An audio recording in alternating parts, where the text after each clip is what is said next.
Hello and welcome to episode 83 of the Disney Park Princess podcast. I'm your co-host, Sara. I'm Heather. I'm Sharla.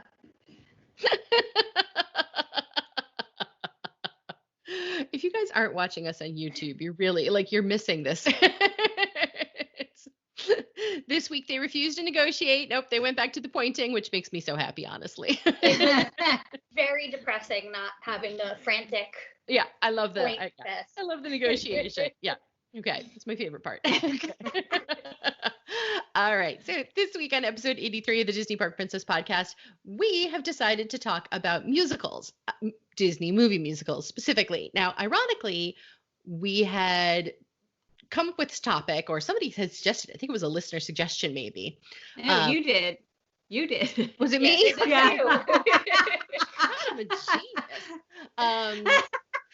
No, it was, I had come up with it a week ago, and then one of our listeners, Susan, had suggested it after I had come up with it. Yeah. And of the heart to tell her that we'd already decided on it. Yes. So we're doing movie musicals. And then this morning, we're recording this on Tuesday, they announced big Disney Plus news, huge Disney Plus news as far as my household is concerned.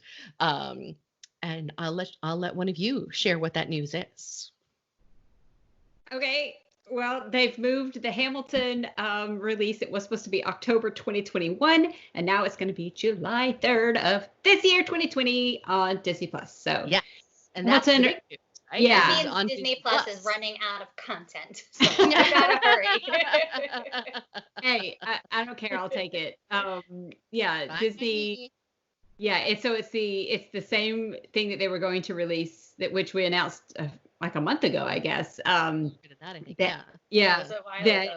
It's a recording of the original cast, and they just produced it on Broadway, did some recording of that. And I've been watching some of the Andrew Lloyd Webber stuff that they've had on YouTube, over the weekends. And if it's anything like that, I'm so excited because like they really get close in, and it's a live performance, but it's more like it's a movie because of the way they do the close-ups and stuff like that. So I think it's fantastic. Yeah, I'm super excited. I'm not planning on doing pretty much anything else on July 3rd except for watching Hamilton on repeat. I've already seen it twice on Broadway. Doesn't matter. I will watch it over and over and over and over again. I'm a huge Lin-Manuel Miranda fan, so I'm excited. My husband, I was on the phone with my mother when I got the news, and I was telling her about it, and Sean overheard me, and I walked into the kitchen. He was literally standing there going, again, if you're not watching on YouTube, you're missing my imitation of my husband. But he like almost dropped his coffee. He was very excited about it. I'm pretty excited. I think I'm in the minority here, where I like Hamilton. I really enjoy it, but I don't love it. Like I don't subscribe to the cultiness of it. Like I really enjoy it, but I don't love it. So I'm excited to see it, but I will be watching something else on July 3rd that has absolutely nothing to do with Disney, but Netflix is releasing their series on the Babysitters Club, and that is my jam from when I was a kid. So July 4th weekend, all I will be doing is watching Babysitters Club, and then Hamilton will come after that. That's great. I would simply like to point out that I was a Lin-Manuel Miranda fan long before Hamilton. We actually saw his previous Broadway show called In the Heights on Broadway. I love In the Heights. Years before Hamilton. Yeah, In the Heights is fantastic. Original cast, we saw him in it, and he was amazing. And I'm so stupid that when they announced Hamilton, I was like, and it was like in previews off Broadway or whatever, and I was like, oh, we should buy tickets. And then we never did. And how stupid were we? Well, first of all, what's happening with the In the Heights movie? It's supposed to be out now, I think. No, it's not. When the release was. It was supposed to, I believe it was originally scheduled for summer of 2020. So I believe it's on hold. I don't think it is going to be coming out as scheduled, but we'll see. But I'm hesitant about the In the Heights movie because I've seen some things and I've seen some clips, and they're making some changes, and I'm just not sure how I feel about it. But seen it.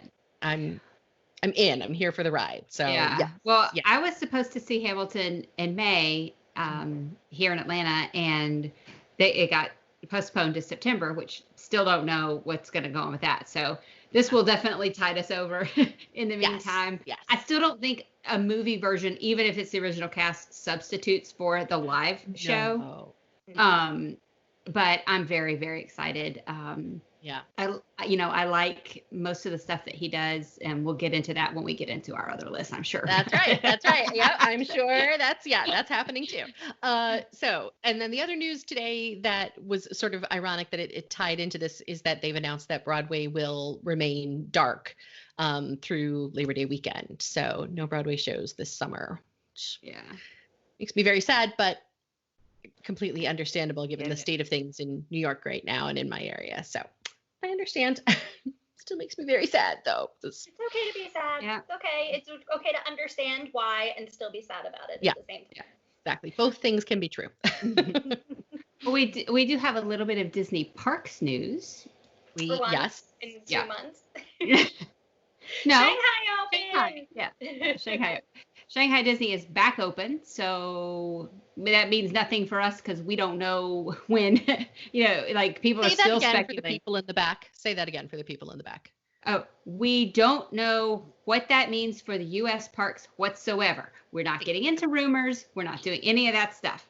However, it is important to announce that Shanghai Disney has reopened with some serious restrictions, 30% capacity, like all this stuff. So you can speculate all you want what that means for the U.S. parks. Don't care. Speculate it all you want, but not with us because we don't want to get into it. But I think the important thing to know is that there is a Disney park open in the world. They are starting to bring in money, and it's just really, really nice to see people back at a park and enjoying it again. Yeah. And it's so let's just talk about what the restrictions are specifically for Shanghai Disneyland.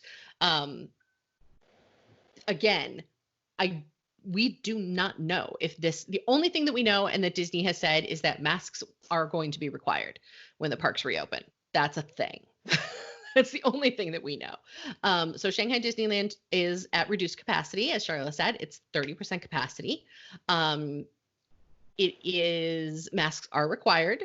Temperature scans upon entering the parks are required. Shanghai also has a QR code that people receive because they're doing contact tracing over there. So anybody that has been diagnosed or exposed has to fill out a form that says every place they've been and everybody they've been exposed to. And so they're tracking the virus that way. So you have to have a clean green QR code on your health app to be able to get access as well. And then they have very strict, very clear social distancing in the queues and in the entertainment spaces and things like that. So, but I mean, it was all over the news yesterday and it looked like people were having a good time. Important to note too, the way that they did this is it wasn't a free for all. You had to purchase either a date specific ticket, or if you happen to be an annual pass holder, you had to have a reservation for the day of to come. Right. So you had either May 11th or May 12th. You can't just show up at the park and hope you're going to get in. You need to have a reservation to enter the park. Exactly. Yeah. So it's prearranged people. All right. And so coming up on this week's episode, we are going to be talking about our favorite Disney movie musicals. All right. So let's get into it because music is such an integral part of Disney movies, I feel. Even in the movies that aren't musicals per se, the soundtracks and the background music and things really add so much to our experience of the movie, I think. So I don't know. I'll be interested to hear what some of your favorite soundtracks are. Well, I mean, this was hard for me because there's a lot of soundtracks that, like you just said, like think of Star Wars. That wasn't Disney per se when it was that, but that music is so iconic. Jurassic Park, so iconic. Yep. But then there's some background music even in the musicals that I think is so good. And this is not one of on my list, and I'm not going to say which one it is right now because just in case it's on one of your lists. But one of them, the background I like more than the actual music, I think. So, yeah, so it's interesting. Yeah. I had a very hard time. We decided to come up with 3.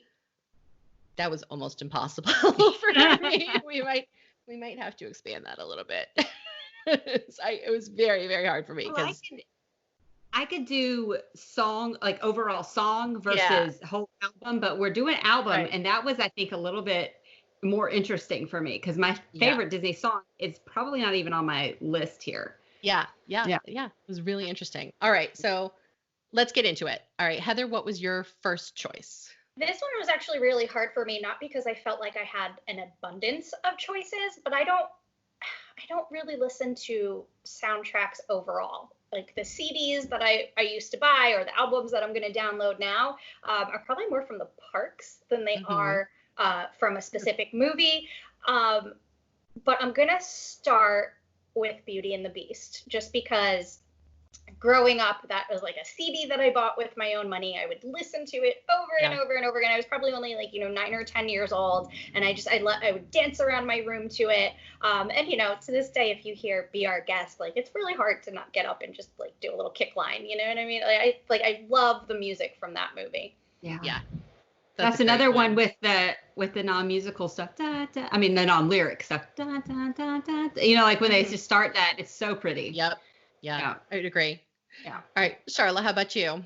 Okay, my number, I ranked them 3, 2, 1. So my number 3, I'm gonna go with The Jungle Book because I love. That was my number 2.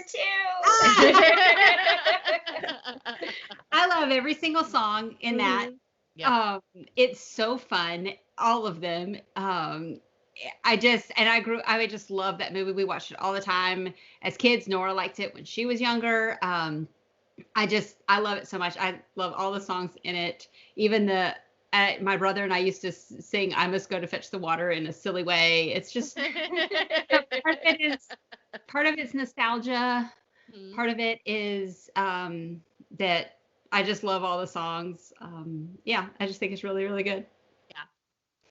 It's funny. That one didn't even register with me, but as soon as you said it, I'm like, oh yes, of course, The Jungle Book. I sing that one, like any song from that at any given time. I'm just kind of like walking around my house singing it to myself. I love The Jungle Book. Absolutely. Yeah, that's a fantastic one. All right, my number 3 is, and I'll preface this by saying, I love what Disney has done over the years with pairing with contemporary artists to do soundtracks. That's one of my favorite things that, they do. And so my number 3 was Tarzan. I love the music of Tarzan. It's Phil Collins that did the soundtrack, and there's just some really great songs in it. And it's just a great one. It's just one of my favorites. So yeah, and that's an interesting one because they don't really sing in that, but there's a lot of lyrical songs. Exactly. Like You'll Be in My Heart. No character sings it, but it's there. Yeah. Right, exactly. And there's like the Trash in the Camp number, which is just fantastic. There's some really good numbers in that. And I think Phil Collins he just did a great job scoring it. And it was just such an interesting pairing because it was like when they announced who was doing it, I remember thinking, really? Okay. Yeah. It seems like a odd choice, but sure, we'll go with it. Why not? Yeah. So yeah, I think it's great. That's a good choice. It, again, didn't register with me, but I totally honorable mention, though, I do have to put an honorable mention because it's not on my list, but I have to get it in here. Treasure Planet was scored by the lead singer of the Goo Goo Dolls. And I love the Goo Goo Dolls, and I'm a 90s girl. So, so Treasure Planet actually had some great, it wasn't a movie musical, but it had some great songs in it. Underrated movie. Underrated, seriously. Underrated. Never saw it. It's underrated. No, but it is underrated. So yeah. All right, Heather, what's your next one? Okay, I am going to use a technicality to get this one in because Go for it. Jungle Book was my second one, but it's not a movie soundtrack per se. However, there are 1,000,000,001 Disney music movie numbers on this. And I adore this album. It's actually a 2-disc album. I love it so much. I listen to it constantly, and it is the Sherman Brothers soundtrack or songbook. I'm sorry, Sherman Brothers songbook. So it starts with like Tall Paul and A Monkey's Uncle that Annette sang back in the 50s and 60s, and then it moves on to some of the Parks music, and then you get into Mary Poppins and Jungle Book, and just they have the Parent Trap on there because 2 of my very favorite Disney songs of all time are from the Sherman Brothers, and if you haven't listened to it, you should absolutely go download it because it's basically all of Disney history there from the 50s on up to the 90s on one album. Yeah, that's a solid choice. Yeah, solid choice. That's a good one. They wrote I always thought this was a Disney movie. It's not, but they wrote the music for Chitty Chitty Bang Bang, and I guess I just assumed that it was Disney because I know. Because it's so much like it's like a little nod to Bed Knobs and Broomstick. Yeah, and but it's not. But that's such a great thing. And they didn't write the Bare Necessities from the Jungle Book. No, they didn't. But they wrote every other song in the Jungle Book. But they didn't write that one. So. Yeah. Anyway, good choice. Good choice. All right, Sharla, what's your next one? Okay, my next one, this is my all-time favorite Disney movie, and it's Pete's Dragon. And I love the music from that. I love every single song. I sang Candle on the Water in a show when I was in high school. But the Jim Dale, who's the villain in that, sings a song, and I love that. I love the Passamaquoddy song. Every song in that Pete's Dragon soundtrack, I absolutely love. Mickey Rooney does a really good drunken guy song. And then the other bad guys that used to have Pete before he ran away, they sing a really funny song at the very, very beginning. And then the sentiment with Pete and Elliot when they're singing a song together about how much they love each other. I just love it. I love it so much. Yeah. Yeah. And that's another one. I knew that was going to be on your list because I knew how much you love the movie. But then I was thinking about it, and the only song I can name from it is the Candle on the Water. But now that you're listing all those, I'm like, oh yeah, you're right. I can totally picture the Mickey Rooney number and the, and they sing a song because the school kids kind of bully Pete a little bit, a lot, and Helen Reddy sings a song, There's Room for Everyone in This World. And I mean, that's so pertinent to everything. I know the musical overall is kind of campy and I don't care. I love it. But, there's some songs such as that one that really have a meaning for everything. Yeah. Yeah. So that's a good recommendation for like a Disney Plus right now. Like if you're looking, because it's on Disney Plus, right? Mm-hmm. Yeah. I don't know. I own it. I'm sure it is. Yeah. I'm pretty sure. I'm almost positive it is. It has to be, I'm sure. Yeah. If you have Disney Plus and you're looking for something, I think that's a good one to rewatch right now. And there's one, so that's the 1960s musical version. The remake that they did a few years ago is also fantastic. Yeah. Not the same. I mean, the story basically is the same kind of story. It is not a musical. It is not campy. I sobbed the entire way through that movie. It's so good in such a different way than musical, but I love that musical so much. So yeah, that's a great one. Yeah. That's a great one. All right.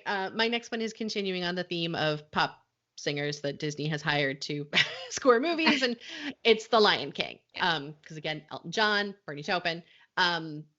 It's not one of my favorite Disney movies, honestly. It's not mine either. Yeah, it's not one of my favorite Disney movies, but it has some of my favorite songs. And Festival of the Lion King at Animal Kingdom is my favorite Disney theme park show. So, and I cry every time in that number for Can You Feel the Love Tonight with the aerialists. Like every single time, I don't know what it is about it. It's just so pretty and it's such a great song. And it is a great soundtrack and has just really iconic, Hakuna Matata, and there's the villains number, and there's some really great songs in it. Not my favorite Disney movie, but one of my favorite Disney soundtracks. Yeah, I agree. Good one. I agree. Yeah. I think that's another reason why I liked that live action remake of that one so much is being that. Yeah. Well, it's like the musical talent is so good, and that soundtrack is so good that's really what I think made it for me. And I guess that's why I liked it so much. Yeah. Yeah, it's on my list to watch. We've got a very long list at this point, though. I feel like we should have more time to sit and watch TV when you can't go anywhere, but at the same time, I can't sit that long. We're also still working, too. Yes, so. I had a complete sidebar, but I had a conversation with Justin last night because we saw something on TV. We were watching Amy Schumer's new show. If you haven't seen that, go watch it. Oh, on the Food Network, I have to watch it. It's fantastic. But I was like, I just want to bake all the time, and he still has to go into work. I'm still working. Like we lucked out with this quarantine thing. Like I want to be sitting on the couch for like 4 days, not knowing what day it is. Like I'm done with work. Like I don't want to be working during quarantine. But anyway, continue. Yeah. All right, Heather, what's your last one? Okay, I don't know if it's really yes, it has to be one of my favorite soundtracks. I have it on my iPod and I listen to it often. And I don't know if this statement is still accurate, but up until about 3 years ago, it definitely was accurate. This soundtrack is from the most musical Disney film of all time. Do you guys know what that is? Most musical, like having the most songs? Mm-hmm. Because Enchanted? No, that's a great soundtrack too. That's my runner-up. No, because I had no idea, and I am ashamed that I didn't know this. It's Alice in Wonderland. Oh, how did you not know that? Right? Because think of all even if it's just like a 10-second little snippet of wherever she's walking through, it's a new song. And so there's not the big ballads and all of there's not a giant showstopper number, but I mean, who doesn't know the Unbirthday song or, the Painting the Roses Red? And World of My Own. Everybody knows all of those songs. And then even when you're walking through the parks and the Marian Birthday comes up, and I love it. And so I have my iPod shuffled, and when it comes on, I'm like, oh, great. It makes me really happy. So even though it's not something that I listen to over and over again, it brings me a lot of joy when I hear it come on. Yeah. Huh. I didn't know that. That's interesting. I had no idea, and I was like, would not have gotten that. Stop it! There's no way that's true. And I looked it up, and Interesting. Whether or not a movie has come out, in the last 5 years that has surpassed it, I don't know. But I don't know that anything would have come out that has as much, as many musical numbers as Alice does. I don't know. No, what I was thinking of maybe was Frozen, because it has a lot of songs, and then it has a list of like 30 other just could be. Just what is it? Orchestral? I don't know. Whatever that word is. Yeah. Yes, thank you. Gosh. Anyway, it has a lot of them, but I have no idea. So good. It's a really good one, and we learned something. See, all right, you're all welcome. All right, Sharla, how about you? All right, so my last one is probably not a surprise to Sara, and I bet you it's the same one. But my last one for just overall soundtrack is Moana. Am I right? Is that yours too? No, it's not? Okay. Well, I'll get into that, but okay. The reason that I love Moana is first of all, Shiny is just an amazing song. It's hilarious and all of that. But when there's some songs that she sings that are so heartfelt and so powerful, and her voice is amazing, and it's just so powerful when she says, and the call isn't out there at all, it's inside me. It just makes me tear up. I'm doing a little bit now. Every time she belts that out, it's so powerful. And the song that the grandmother sings kind of with her and everything, it's just it's so good. And the fun, I like Lin-Manuel Miranda. I like Hamilton. I like some of the other stuff that he's done. I don't love his voice, his singing voice. I don't know why. He'd be the first person to admit that he's not the world's best singer. But I don't feel bad about you saying that at all. He's so talented. And then he sings a little bit with that one when they're coming in on the boat.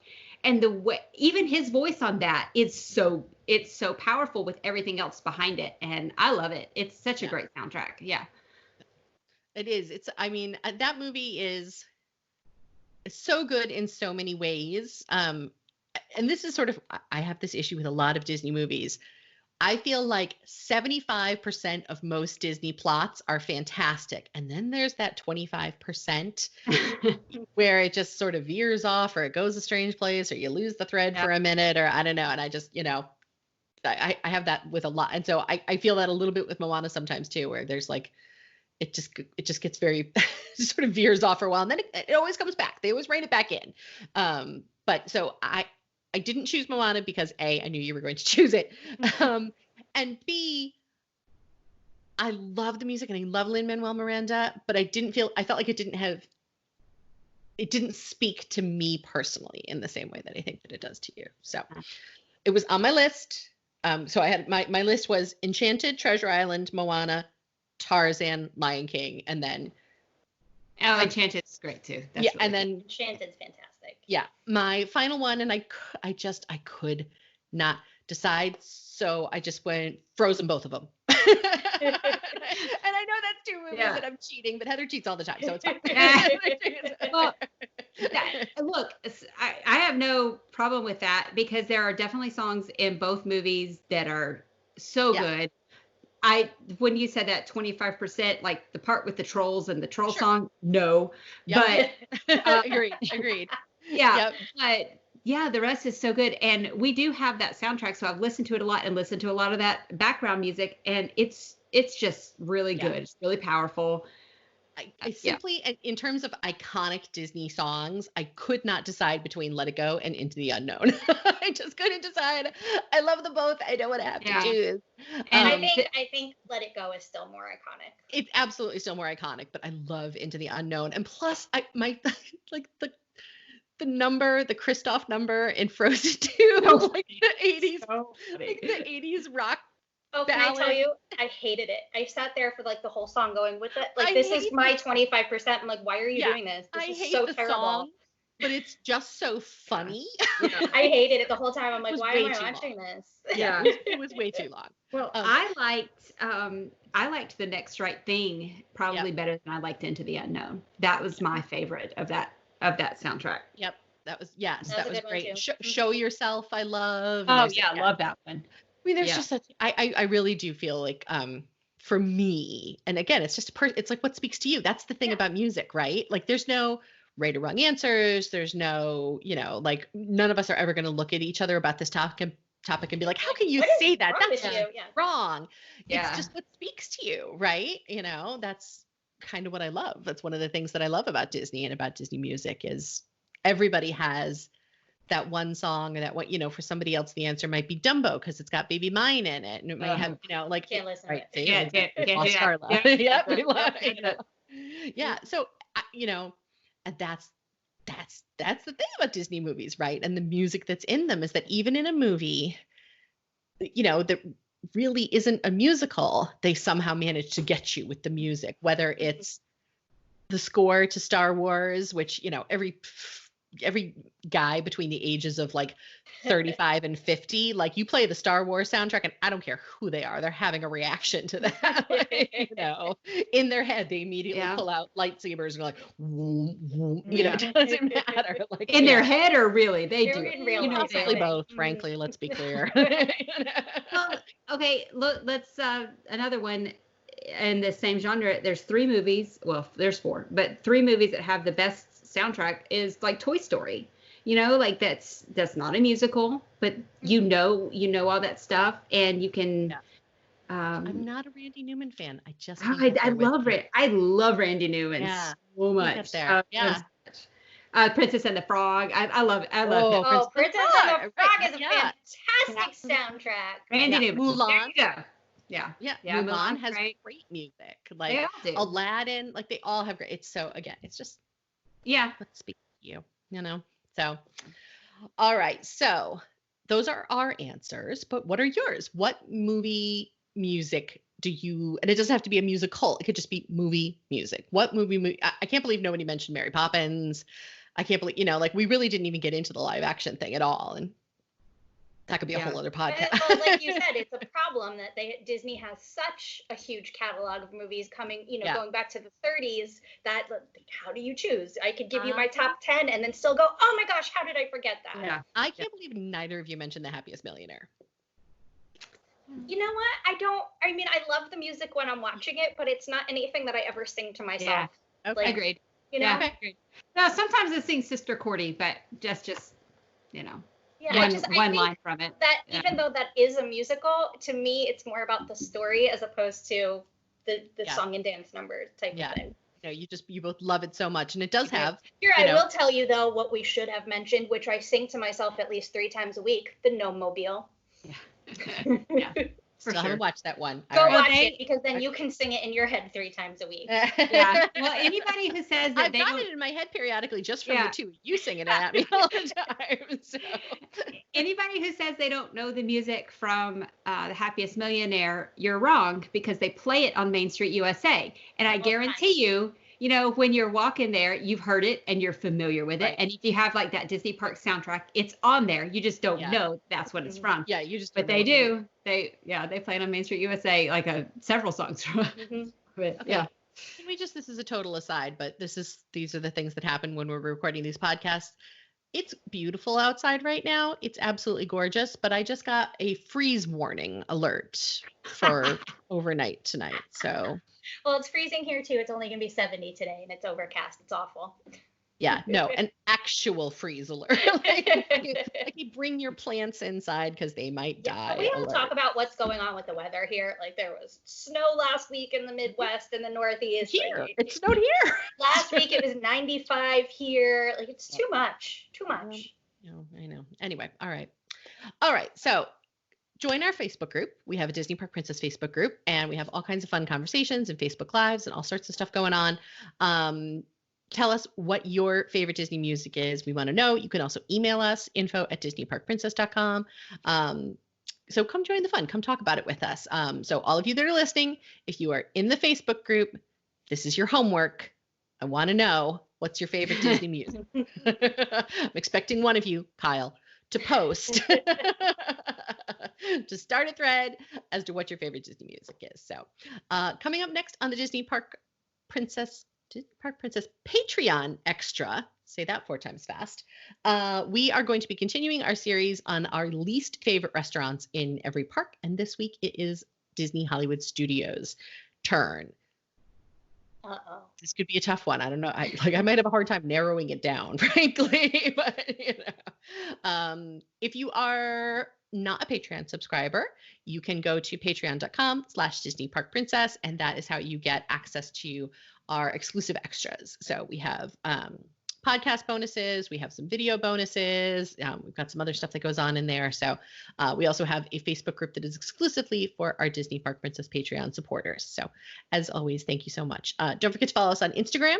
You can follow us on Pinterest. You can join our Facebook group. Email us, There's tweet us. There's so many ways to talk to us. Yeah. Don't leave us lonely. Yeah. We're not hard to get a hold of. And we try to answer we try very hard to answer every message that we get or every email. So if you did not get an answer either in person or on the podcast, we probably didn't see your email. So please feel free to resend. As always, we're always looking for listener questions for upcoming listener Q&A episodes. So please, you can email those to info@DisneyParkPrincess and just let us know. Because sometimes we have a hard time deciphering. Sometimes we'll get an email and we can't tell if you're just asking us personally the question or if it's for a listener Q&A episode. So if you can, try to let us know in the email which it is. Because if you don't want it read on listener Q&A, we don't want to be blasting your personal questions to the whole internet if that's not what you're looking for. So, all right, that's it. And we'll be back next week. Thanks, guys.